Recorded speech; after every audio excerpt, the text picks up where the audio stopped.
Здравствуйте.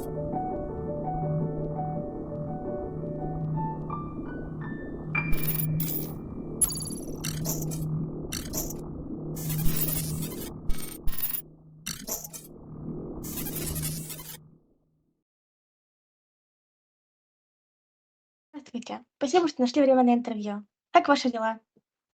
Hi, thank you so much for joining us for this interview. How are you doing? Doing really well. How are you? Да, у нашей гости все хорошо. Она спрашивает, как дела у нас. Мне тоже все отлично. Все хорошо. Yeah, it's all very good. Thank you Glad for to hear asking. it. Of course. Итак, первый вопрос. После интервью Карлсона, которое сделал президент России Владимира Путина, в российском медийном сообществе заговорили о том, что информационная блокада разрушена. Насколько это правдиво? So the first question is, we want to discuss Tucker Carlson's interview with the Russian president, Vladimir Putin. So the Russian media community started talking about the information blockade being broken completely. What do you think about it? Do you think it's true or that's completely false? Oh, I think it's at least part true. I think that Tucker Carlson was very brave to go to Russia and interview your president, to give him a chance to just be able to speak freely without censoring him. I think that was a wonderful thing because people in the West are not hearing the full story because it's being censored deliberately. And, you know, Tucker may not have everything completely figured out yet, but at least he's open enough to listen to various perspectives. And it was actually very good that he brought Mr. Putin, or President Putin, onto his show, which is, you know, on his own independent platform. Because if you try to do that on the mainstream media, they will censor everything, or they will twist what has been said. Наша гостья говорит, что, конечно, интервью Такера Карлсона с Владимиром Путиным частично действительно разрушило информационную блокаду, но понятное дело, что не полностью. В целом Такер Карлсон очень такой смелый, да, то, что он в целом пошел, взял интервью у Путина. Помогло то, что его не сенсорили, да, поскольку у него есть своя платформа независимая, которая никак не связана с общими, с самыми крупными СМИ, потому что, конечно же, крупные СМИ не позволили бы такому плану интервью произойти, его бы засенсорили сразу. Поэтому, конечно, он пока еще, как наша гостья говорит, Такер Карлсон пока еще не все понимает, да, всю структуру и все, что происходит, но, тем не менее, это был очень смелый поступок, да, и, конечно же, частично, действительно, информационная блокада была разрушена вот этим интервью Такера Карлсона с Владимиром Путиным. Насколько американские власти готовы вмешаться в выборы в России? And the second question is, to what extent do you think the American authorities are ready to interfere in the elections in Russia? You know, that's a good question. And I wish I had an answer. I don't know. I know they've done it before. I know that they interfered with Yeltsin. In fact, they bragged about the fact that they did that. There was a movie produced in the West, which was called Spinning Boris, which it's a horrible movie. I wasn't able to watch the whole thing because there was a scene where they had the Americans in Russia demanding that everyone speak English to them. And the whole movie was basically them bragging that they were able to rig the election, which is, you know, a horrible thing that they've accused Russia of doing to us, which actually the United States has probably done far more than any other country, interfered in foreign elections, that is. But as for now, if they can, they probably would. But I'm not really sure how they would go about it other than by just the usual method, which is propaganda. But as far as being able to actually get over there and influence your election, I think it's going to be a lot more difficult for them to do something like that now than it would have been in the 90s or early 2000s. Thank you for the response. Наша гостья говорит о том, что она не знает четкого ответа, да, смогут ли американские власти вмешаться в выборы в России? Скорее всего, нет. Хотя они уже это делали в целом, особенно когда были выборы с Ельциным, да, и на самом деле они гордились этим поступком. Даже вышел фильм, проект Ельцин назывался, да. Наша гостья сказала, что это, конечно, был абсолютно кошмар, и она не смогла до конца посмотреть его, да, потому что это просто был абсурд.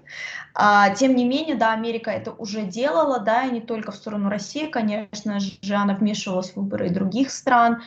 Скорее всего, напрямую у Америки не получится этого сделать, и она будет использовать такой верный инструмент, как пропаганда, да, но напрямую навряд ли у нее получится что-то подобное. Очевидно, что к выборам антироссийская пропаганда будет активизирована на всем коллективном Западе. Что и с какой целью, по вашему мнению, будет транслироваться на аудиторию? So it is quite obvious that that by the elections in the US, the anti-Russian propaganda will be intensified throughout the West, not just in the US. What and for what purpose do you think it will be broadcasted to the audience? Like, what do you think the propaganda will be about? Do you think it will be similar to the things that happened during the Biden and Trump elections, like when the whole propaganda the main theme was that Russia interfered in the elections? What do you think is going to happen? With our elections? Yeah. Anything can happen. It's a circus. It's a complete circus. I mean, I don't even know who's really running at this point, because there was an investigative committee which determined that Biden's not really fit for office because he's not all there mentally. And then there's Trump, who has recently been ordered to pay, I don't know how many $1 million, like I think it's like $300 million in restitution for everything that has happened since the revolt that they had in Washington, D.C. As far as other candidates, well, there's third-party candidates, which of course they don't get much publicity. So it's really hard to say right now what's going to happen, but I'm sure that whatever happens, it will be a circus. And if anything can be blamed on Russia, it will be, because they always blame Russia for things. They blame everything on Russia. And so it's just kind of, I'm surprised they haven't blamed the Titanic sinking on Russia yet, really. Maybe they have, I don't know. Yeah. They could. They probably could. Наша гостья говорит о том, что, конечно же, если мы говорим про американские выборы, очень сложно предсказать, кто из кандидатов выиграет, да, потому что Байден тоже находится не в самом выгодном положении, да, потому что уже многие заявляли о том, что он просто по состоянию здоровья не может быть президентом, да, и переизбираться на второй срок. В то же время против Трампа тоже выдвинули очень большое количество обвинений, да, с какими-то колоссальными суммами. Также есть большое количество и других кандидатов, да, от разных партий, от республиканцев и от демократов, поэтому сложно на самом деле предсказать, какой будет исход американских выборов. Тем не менее, наша гостья говорит о том, что это, конечно, будет полный цирк. Если у властей будет возможность обвинить в этом во всем Россию, да, в результатах выборов, то они, конечно же, этим воспользуются, потому что в целом политика США нацелена на то, что всегда обвиняют Россию во всех смертных грехах. И как странно, что Россию до сих пор не обвинили в крушении Титаника, да, на самом деле. Потому что, наверное, Россию только в этом не обвинили, во всем остальном Америка очень смело, так и лихо, на самом деле, любит обвинять Россию. Какими источниками пользуетесь вы и ваши друзья, чтобы понять, где ложь, а где правда? So a little bit of a personal question. So what kind of sources do you read personally and your friends read to actually find the truth and to kind of make up your mind about the current situation that's going on in the world? Good question. I read as many sources as I possibly can. And then I use critical thinking to try to connect the dots, because if you stick only to Western sources, the approved sources, mainstream media, corporate owned sources, they have a very specific one-sided view. And it becomes really obvious when you start listening to the alternative sources that there's a whole different view out there. I mean, I listen to a lot of different sources. But some of my favorite ones, I would say, are Judge Napolitano, who has a YouTube podcast called Judging Freedom. He's an American judge who he brings on a lot of very interesting guests, such as Scott Ritter and former CIA agents and former CIA analysts who have a lot to say.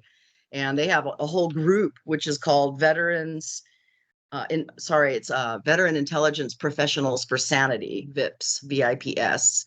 And like Ray McGovern, he's one I listen to. I listen a little bit to Tucker Carlson, but I still think his views are a bit too mainstream. Even though he's more open now to alternative views, he's still a little bit too mainstream for my tastes. But I listen to so many different people. I wouldn't even be able to list them all here. Regis Tremblay, that's another good one. I've made lists of them before and published them because there are a lot of journalists, but they're just not really well known because they have to work on their own platforms and work freelance. Thank you. Наша Кося говорит о том, что она и ее друзья читают огромное количество источников, конечно же, чтобы сформировать такую свою позицию, да, в первую очередь. Но читать все-таки надо разносторонние, да, разносторонние источники, использовать критическое мышление, чтобы понять, какая обстановка сейчас в мире наблюдается. Наша гостья в целом очень любит таких независимых журналистов, да, которые работают на фрилансе, потому что именно они, по ее мнению, такую самую правдивую картину, да, по крайней мере, рисуют о происходящем. И, конечно же, но у них чаще всего свои платформы, потому что, опять же, на каких-то больших крупных платформах у них просто не будет возможности высказать свое мнение полноценно. Такера Карлсона наша гостья тоже слушает, но частично, потому что она все-таки считает, что его взгляды очень схожи с тем, что транслируется крупными СМИ. Да, но тем не менее есть канал на Ютубе Наполитана, да, и это один из юристов американских, который приглашает очень много разных личностей к себе, да, и устраивает дискуссии. Также бывшие агенты ЦРУ, например, которые разные аналитики, те же самые, которые работали в ЦРУ, потому что они рассказывают очень много интересных историй, так сказать, да, и, конечно, преподносят свое видение всего происходящего. Поэтому в первую очередь, конечно же, стоит читать разносторонние источники, чтобы понимать всю ситуацию, какая она должна быть, и использовать критическое мышление для этого. Сталкивались ли вы лично в своей работе с ограничением свободы слова? Have you ever personally encountered restrictions on the freedom of speech in your work? Oh, totally. Many restrictions in this land of the free, where supposedly we have the only operating free press in the world. It's such a lie. I'm amazed some people still actually believe that, because I think our country is probably the most propagandized country in the world, just because people still believe we have a free press, which we really do not have. I have been censored. I've had my articles removed. Facebook has hidden them. They've been hidden. I've had YouTube videos deleted. I've had threats about my channel being shut down if I posted any more videos about what was happening in Ukraine.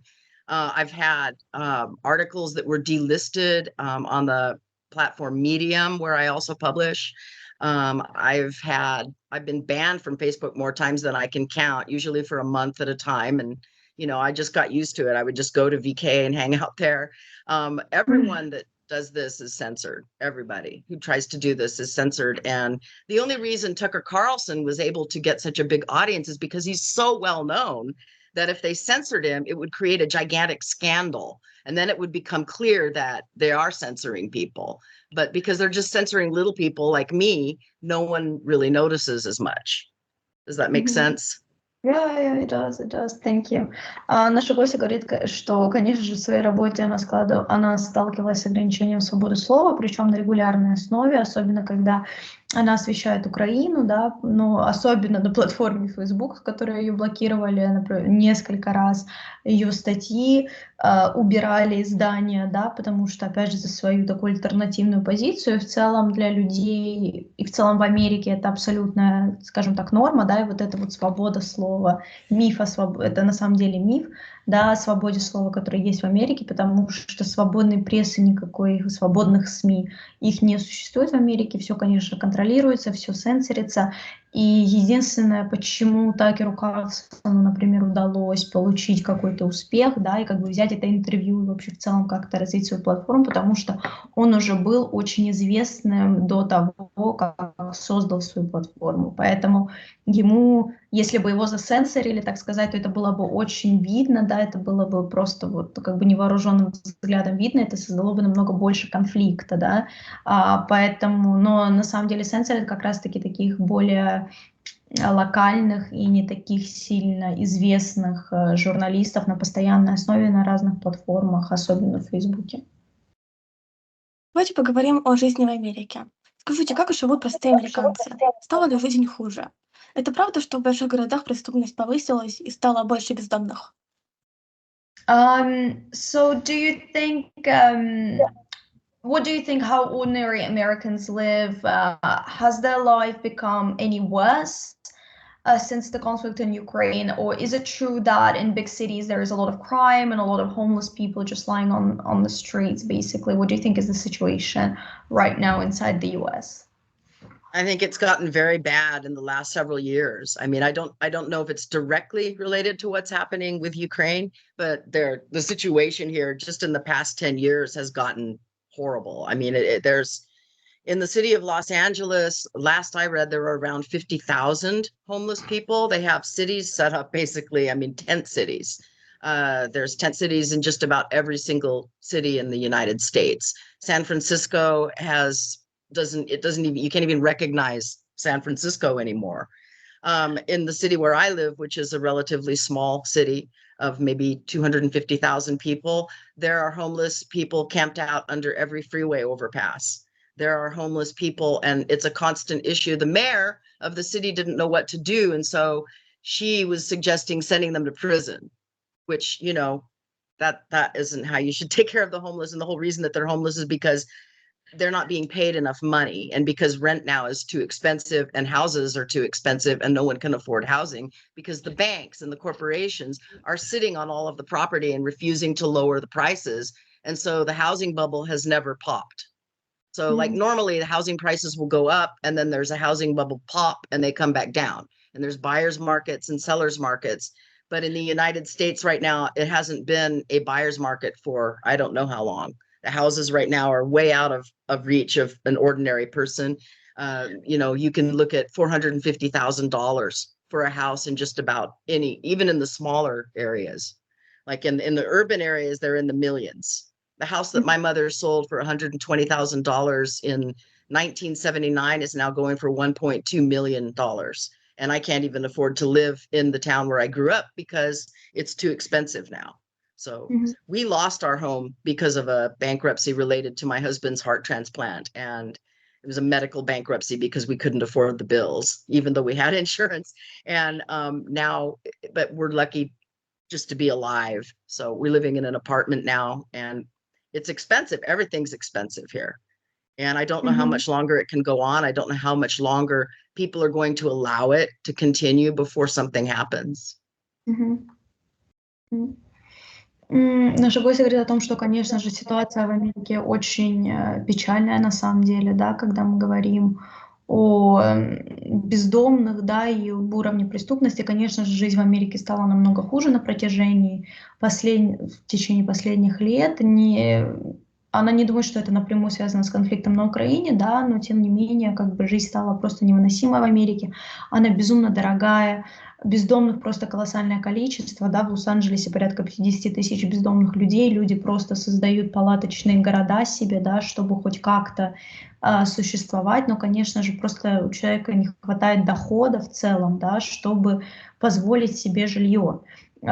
И стоит отметить то, что в Америке сейчас такой большой пузырь жилья, да, и он не лопнул, поэтому цены на максималках, поэтому такие на пике, скажем так, да, и поэтому цены на пике, и из-за этого, да, просто существует огромный спрос, но нет такого уже большого предложения, и, конечно же, все владельцы жилья, они просто задрали цены до небес, да, даже тот же самый, вот, рассказывала наша гостья из своего личного опыта, да, у ее матери был дом, да, который она могла продать за $120 тысяч в 70-х, да, сейчас этот дом стоит порядка $1 200 000, $1 200 долларов, да, это, то есть, ну, колоссальные деньги. Опять же, если в среднем сейчас дом будет стоить около 4-50 тысяч долларов, да, в таком в очень обычном посредственном районе, да, если мы берем что-то более, что-то получше, скажем так, да, то там выходит, то там цены просто превышают миллионы, и, к сожалению, наша о том, что она потеряла со своим мужем дом из-за того, что ему нужен был пересадка сердца, да, там по медицинским показаниям было, и из-за этого, из-за того, что была очень большая финансовая нагрузка, да, и была такая они как бы стали медицинскими банкротами, да, потому что, хотя у них была страховка, но страховка не покрывала все медицинские услуги, им пришлось продать этот дом, и сейчас они живут в квартире, да, и они не могут себе позволить даже жить в городе, где они родились, потому что жить просто очень-очень-очень дорогая. И, конечно же, да, это очень-очень печально, и она не уверена, сколько долго американцы будут это терпеть, потому что жизнь действительно стала абсолютно невыносимой. Ужасная ситуация, конечно. Мгм. Как вы считаете, может ли Роберт Кеннеди или другой кандидат победить? Сможет ли он выполнить то, что он обещает, если посмотреть на того же Байдена? Do you think that Robert Kennedy has a chance in winning? And do you think he can do you think he can make all his promises come true if he does win? To be honest, no, I don't think that he will win. And the reason I don't is because I think the elections are controlled. I think that they've been controlled for quite some time. I'm not sure of exactly when it started, but I went to Philadelphia in 2016 as a delegate for Bernie Sanders, and I saw that it was like a coup. There was no way they were going to allow Bernie Sanders to win. And I don't think that Mr. Kennedy will be allowed to win. Even if he is popular, and he's losing popularity right now because of his stance on Gaza, where he's siding with Israel against Palestine, and that's turned away a lot of his base. I mean, I know it turned me off. I won't vote for him because of that. So I'm voting for probably Jill Stein, who ran also in 2016 and was my vote that year when Bernie was not chosen as the nominee for the Democratic Party. So honestly, I have no idea who's going to be our next president. I hear that Russian, what are they called, prophets or psychics, claim that it will be a woman that will rule us next. And I sure hope it's not going to be Kamala, really. Yeah, that would be fun. Not really. It would be bad. Or Hillary. No, God forbid, Hillary.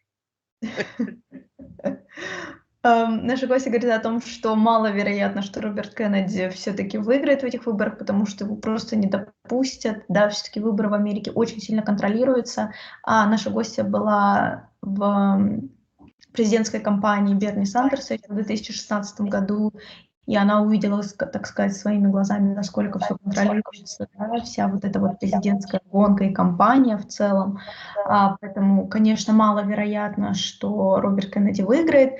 Он теряет свою популярность, да, на фоне того, что он сейчас поддерживает Израиль, а не Палестину, да, в израильско-палестинском конфликте.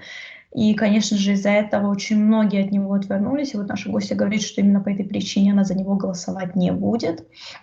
Да, будет за Джилл Сандерс голосовать, которая была тоже одним из кандидатов в 2016 году, когда Берни Сандерс не смог пройти. Но она, честно, не знает, кто будет все-таки победителем, да, как бы в президентской гонке. Она сказала, что некоторые такие русские теории говорят о том, что будет женщина президентом, но, конечно же, никому бы не хотелось, чтобы была либо Камала Харрис, либо Клинтон президентом США. Поэтому, на самом деле, да, пока вообще абсолютно неизвестно, кто выиграет эту гонку. Может ли таки Карлсон повторить судьбу Ассанжа или, что еще хуже, президента Кеннеди? Do you think that Tucker Carlson could repeat the fate of Assange or even worse, President Kennedy? I don't know what could happen in that case. I know, well, I've read, and I don't even know if this is confirmed, But there's a rumor that there was an assassination attempt made on him in Russia, but that Russia caught the guy who had planned it and that he'd been planning. I don't know if it's true or not. There's a video circulating with a man confessing to having been chose to blow up a car, which supposedly Tucker Carlson was going to be in when he was in Russia. Nothing would surprise me. These people don't care about taking lives. And so, if they could take out Tucker Carlson, they probably would, but they also want to be careful not to make it too obvious who did it. So if they could have done it while he was in Russia, then they could have just pawned it off and claimed it was Russian radicals or something, which, if they can find some way to blame anyone else, they will. I really can't say what might happen to him. I hope not, because I appreciate him using his platform to get some of the truth out there. Наша гостья говорит о том, что она не знает, может ли Такер Карлсон повторить судьбу Ассанжа, да, или президента Кеннеди, потому что в этих условиях и когда работая с этими людьми очень сложно предсказать что-либо. Конечно же, она не хочет, чтобы с Такером Карлсоном что-то случилось, потому что его платформа хоть частично, но как-то помогает правде распространяться, так сказать, да. Ходят слухи, то, что Такера Карлсона хотели убить, когда он был в Москве, и когда он брал интервью у Владимира Владимировича Путина, хотели подорвать его машину, но вроде бы этого мужчину поймали, и есть кадры, где этот мужчина признается, что действительно, да, он хотел подорвать машину Такера Карлсона. В целом его может ожидать такая судьба, да, такой исход событий, но, опять же, никто не хочет, чтобы это было так явно, да, то есть если, опять же, и будут какие-то попытки убить Такера Карлсона, это все-таки должно быть сделано из-под тишка, так сказать, чтобы обвинить кого-то. Конечно, была возможность его убить в Москве, как бы все это, и обвинить во всем в этом каких-нибудь российских радикалов, да, ну, как бы такого не случилось, но сложно очень предсказать, да, что какая судьба и как сложится жизнь Такера Карлсона на самом деле на фоне вот этих всех событий. Будет первый пункт расследования деятельности семьи Байдена на Украине. Do you think there will be an investigation into the activities of the Biden family in Ukraine? I think there already are investigations. The Pentagon has conducted a number of investigations from what I don't know about the Biden family, but they've conducted a number of investigations about dirty dealings with Ukraine. And I don't have any of the details of that. I just saw an article where it said they'd conducted more than 60 investigations. And I mean, if you read in Russian media, there's plenty of evidence that these kinds of things have happened. But as for the American people believing it, I don't know what's going to come out on that. I know that our powers that be don't like to release any damning information, which is why we haven't seen the Jeffrey Epstein client list, which is why we haven't seen the full dossier that the CIA has on John F. Kennedy, which is why they're not going to tell us these things. And another thing, they took Seth Rich's laptop. He was the man who was murdered, who many believe gave information to WikiLeaks regarding Hillary trying to how she undermined the Sanders campaign, right, for presidency. He is the one that many believe gave that information to Assange, and he ended up dead. And now the FBI has been ordered to release the contents of his laptop, but they're saying they won't do that for 66 years. So they're just going to hold on to this stuff forever. Наша гостья говорит о том, что уже какие-то расследования идут, да, по крайней мере, о грязных делишках, да, которые происходили на Украине. Пентагон провел порядка 60 расследований, да, но, опять же, маловероятно, что эта информация просочится в СМИ, потому что, как нам показывает опыт, Пентагон очень сильно скрывает, да, как бы все найденное, так сказать, опять же, о ситуации с Ники Ричи, да, который передал информацию Ассанжу, да, как считается Викиликсу по поводу грязных делишек Клинтон, да, и то, как она подорвала президентскую кампанию Берни Сандерса, да, потому что его убили по итогу, да, и как бы должны были выйти заявления, да, и доказательства с его компьютера, но тем не менее Пентагон наложил запрет на выпуск этой информации на протяжении 66 лет. Также мы никогда не видели досье о смерти Кеннеди, да, которая произошла, поэтому сложно на самом деле здесь предсказать, потому что расследования не-то идут, но понятное дело, что Пентагон не любит, чтобы какая-либо информация просачивалась в СМИ, и поэтому будут ли какие-то конкретные прям расследования, да, деятельности семьи Байдена, маловероятно, что мы увидим эти данные. Захлестнули потоки мигрантов. Один вопрос. Как вы думаете, чем закончится эта история? So Texas right now is flooded with immigrants. What do you think is going to happen with the Texas border and the immigration and the migration situation overall? It's a really complicated situation. But I think some of the ways, the tactics, the way that U.S. Border Patrol is handling illegal immigrants is terrible. They're being put in cages. Their children are taken away from them. You know, they're just being treated like animals, and that's wrong.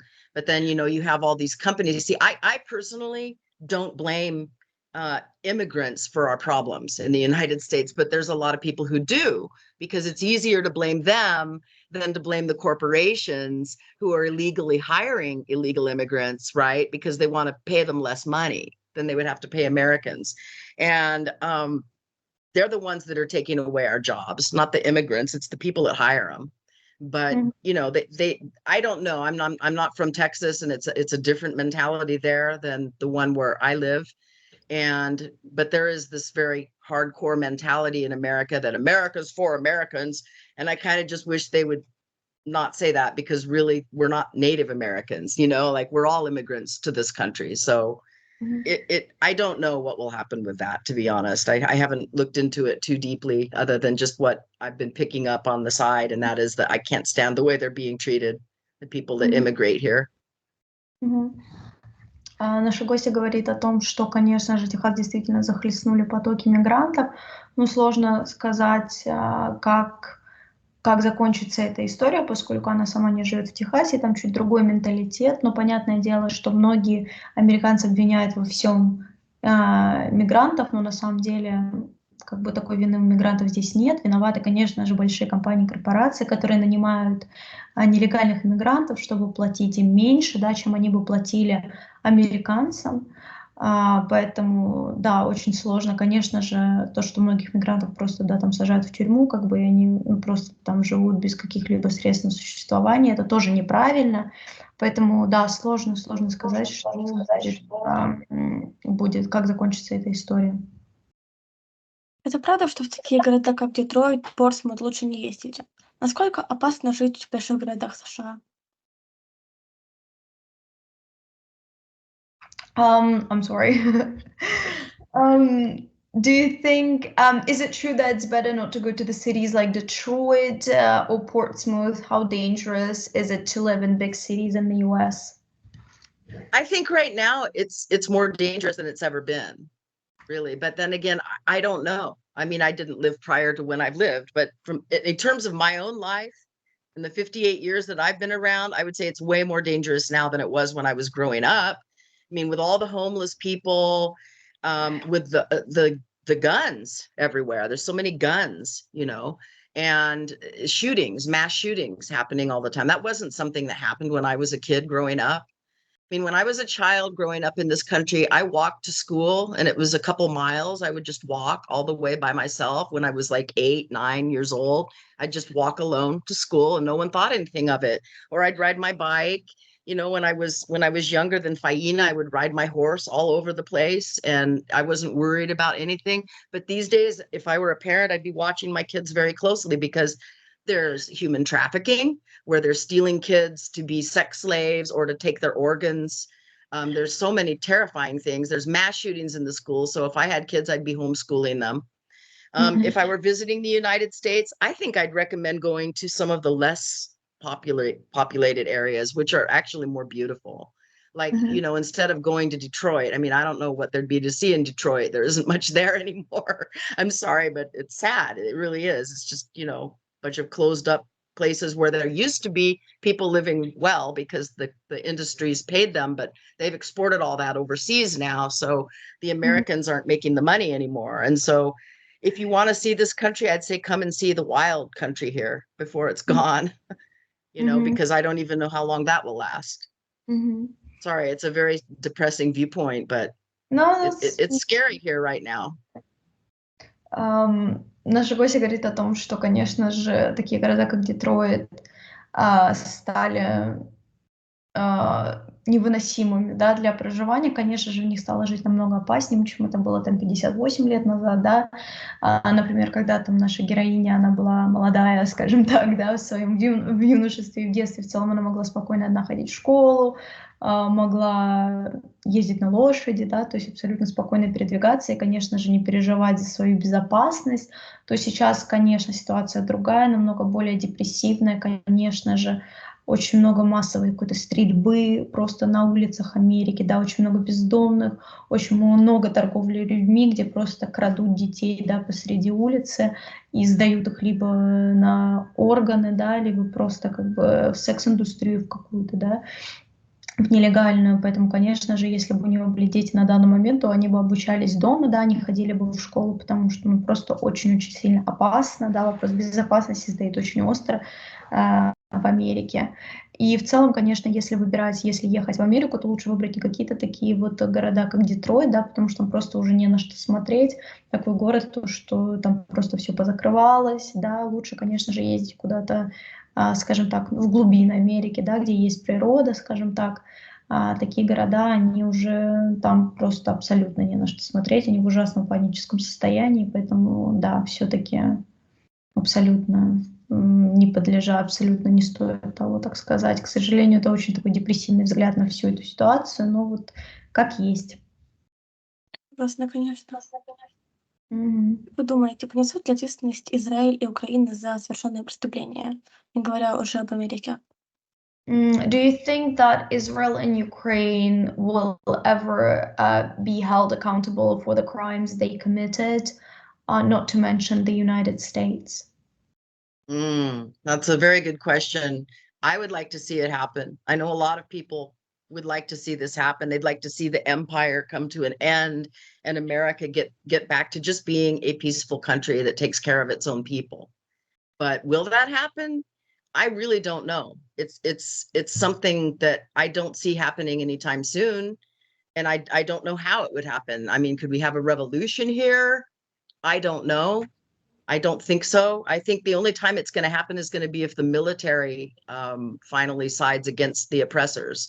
And there's signs of that starting to happen because I know a lot of military men are not happy about being sent to places like Israel to help bomb Gaza. I mean, we just had an airman burn himself alive in front of the Israeli embassy in Washington, D.C., because he had mandatory orders to go to Israel and support the atrocities in Gaza, and he didn't want to do that. So he chose to kill himself instead and send a message to everyone that he wasn't going to do it. And he's not the only one that feels that way.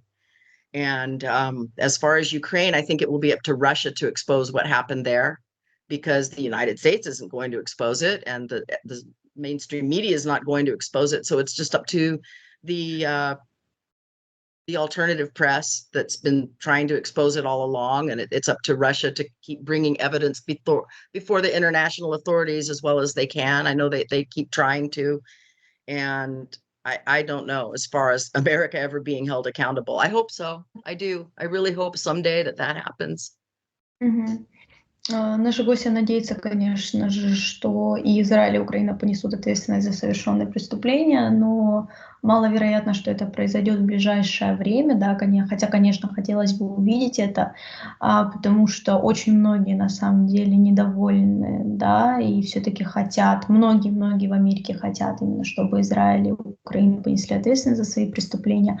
Если в случае с Украиной все-таки здесь будет решать, наверное, скорее всего, Россия, да, понесет ли Украина наказание за совершенные преступления путем разоблачения, да, тех преступлений, которые делала Украина, на каких-то альтернативных источниках, да, опять же, не в крупных СМИ, которые полностью проплачены и коррумпированы, да, а на альтернативных платформах, источниках. то да, в случае с Израилем, опять же, вот на днях была ситуация, которая произошла около израильского посольства в Вашингтоне, где солдат поджег себя заживо, да, потому что ему сказали напрямую бомбить Газу, да. Многим, опять же, такой существует, многие военные, да, все-таки в первую очередь недовольны тем, что они должны ехать в Израиль и бомбить Газу, да. И вот опять же то, что вот поджег мужчина, да, сам себя, это показывает, насколько в целом американские военные, да, как бы они недовольны всем происходящим. Будет ли революция какая-то, да, на территории Америки? Скорее всего, нет. Опять же, только если военные начнут какие-то активные действия, да, не против граждан, а против власти существующей. Но да, время покажет, пока это сложно предсказать что-то подобное. Ну, будем надеяться на лучшее в данном случае. Спасибо большое за интервью. Была рада пообщаться. Спасибо за very интересно. Thank you so much for the interview. It was very nice hearing from you. Thank you. And I really appreciate you taking the time to speak with me. I know I'm not a major figure over here in the United States, but it's always good to talk to you and to be able to talk about these things. And I really appreciate how hard you're working and how rapidly you're becoming a great journalist yourself. And I have no doubt that you're going to go very far in your career, Faina. I look forward to seeing it.